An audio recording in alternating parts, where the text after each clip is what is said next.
These roads intersect, on each one I reflect. These lines write my story, these places change me, each one replacing, like night into morning. I miss the open air, the going anywhere, riding with you, like we used to. Welcome everyone, I am One True Brick, coming at you with a special LEGO Exo-Force review. Today I will be looking at every single Exo-Force set released in 2006. There were a total of 13 sets released this year. Uplink, Sentry, Fire Vulture, Thunder Fury, Grand Titan, Stealth Hunter, the Sonic Phantom. Back there is the Gate Defense set, which includes the Gate Defender, Sentry 2, R1 Rammer, and a miniature gate. Supernova, the Bridgewalker vs. White Lightning, the Mobile Defense Tank, Striking Venom, and then, of course, the gigantic Sentai Fortress, which is taking up almost half my set by itself. And that includes a miniature set called the Gate Guardian, which is an exosuit piloted by Hayato. Of course, the Sentai Fortress, Striking Venom, Venom 1, a Venom Walker, and a couple of iron drones. So, stick around for my most recommended sets. Something that a lot of people have asked me during this review series is to explain what the Japanese characters on each of the battle machines mean. And I actually went and I checked with somebody who knows Japanese and was able to figure out what each of them means. So that's super cool. So I'm going to start by talking about the first wave sets. The battle machine called Uplink, its leg has a Japanese character on it that means tiger. And I think this is somewhat reminiscent of the fact that it's orange and black, so that's kind of interesting. The Stealth Hunter and Grand Titan each have a similar meaning to each other. One of them, the Grand Titan, its symbol on its leg means fang of the dragon, and the Stealth Hunter's symbol means wing of the dragon. And then moving on to the second half of the year, Hayato's battle machine literally translates to white lightning on its leg. The Mobile Defense Tank, its symbol on the side of its tire means mountain climbing vehicle or earth climbing vehicle. And then Supernova and the Silent Strike each have a symbol that once again is reminiscent of each other. Supernova stands for Emperor of Flame, and the Silent Strike says Emperor of the Sky. So I found this especially interesting as the second wave of battle machines in particular is very reminiscent of either Ninjago or Bionicle in its meaning. So we've got lightning, earth, sky, and fire. So again, a combination. It's almost Ninjago. Instead of having ice, they have sky or air. And I just found that really interesting to note.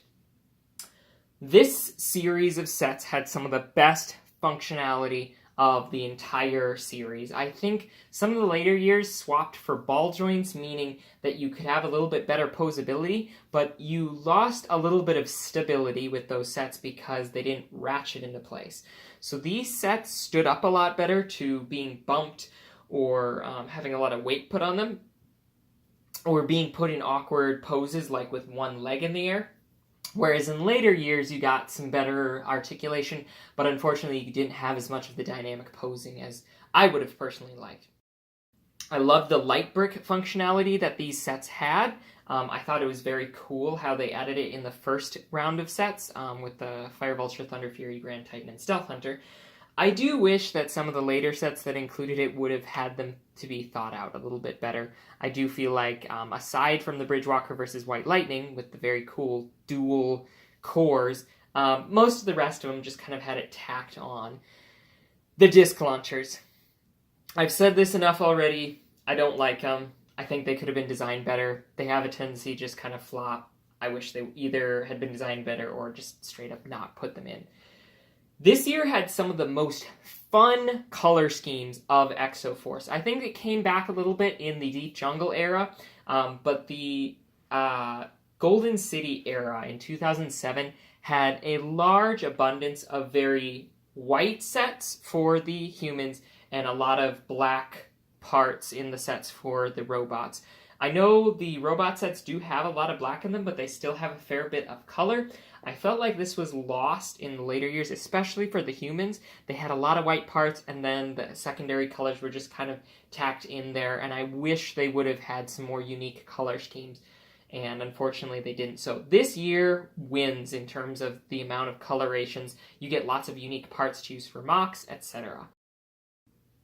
I wish Hayato had gotten his own uniform like in later years. Unfortunately, Hayato suffered from secondary character syndrome. All three of the other characters had a lot of cool battle machines. They had a lot of character development. Hayato did get a lot in the later years, but unfortunately in this year, his only major appearance was during the Bridgewalker versus White Lightning attack, and unfortunately he didn't show up a whole lot afterwards. I think this year had one of the better stories of Exo-Force. The Golden City era definitely built on a lot of mystery, but this story had a very obvious build-up over time against this battle that the robots and humans were having with the striking Venom. The whole story centered around finding out information about the robots, what they were building, how to best fight against it, and then this just amazing battle and struggle at the end. The mobile Devastator battle at the end of the Golden City era was a lot more underwhelming. I think it was featured in maybe a couple comics. The battle with the Striking Venom crossed 6 or 7 comics and featured pretty much the entire Exo-Force team fighting against it, whereas with the Mobile Devastator, it was just the 4 main members plus Hitami.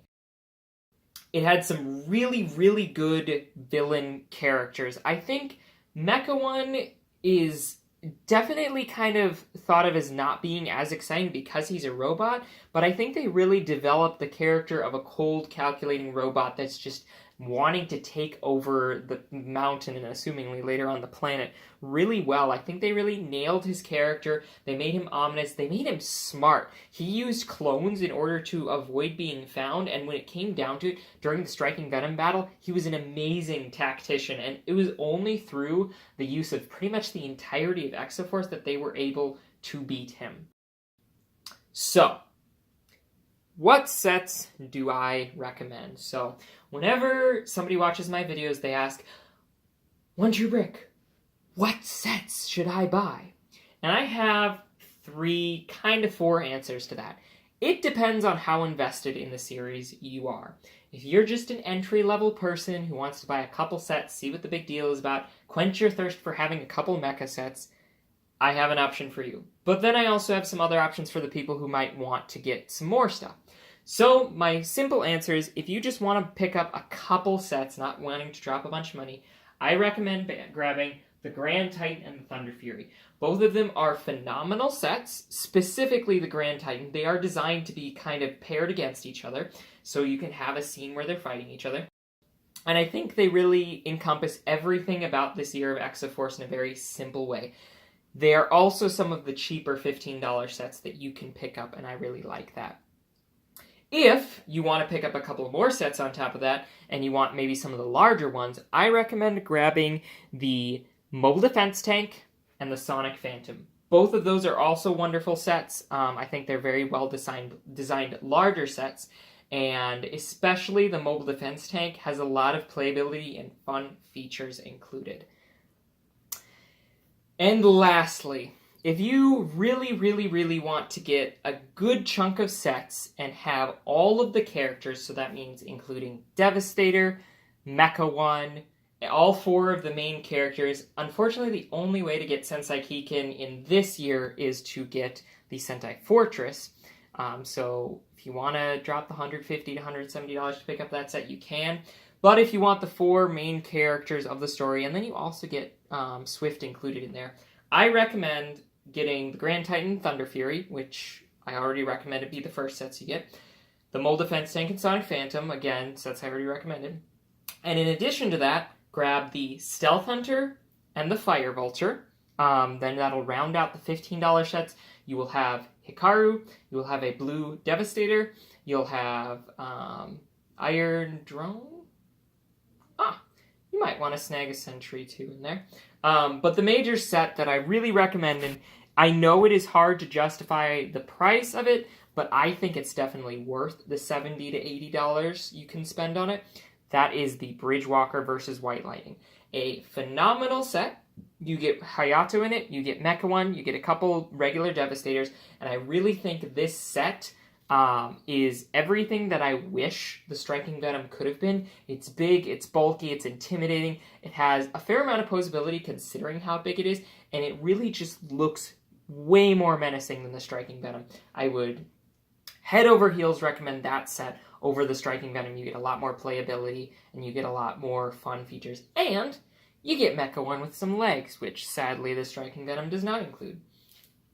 So, with all that being said, there's my recommendations for what sets to purchase if you're looking to get into buying some Exo-Force sets. Once again, if you have any questions about the story, you can check out the Exo-Force wiki, and you can find the entire comic series on there.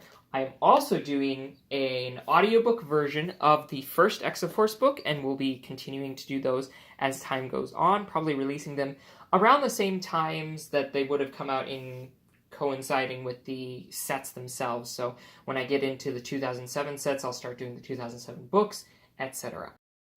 So yeah, I hope you guys all enjoyed this review of every single 2006 Exo-Force set, and in a few weeks, I will be back to look at the LEGO Exo-Force 2007 Golden City line, and I will probably be starting with the Cyclone Defender or Claw Crusher, so be sure to tune in for that. Thanks, guys. I'll see you in the next video. Bye!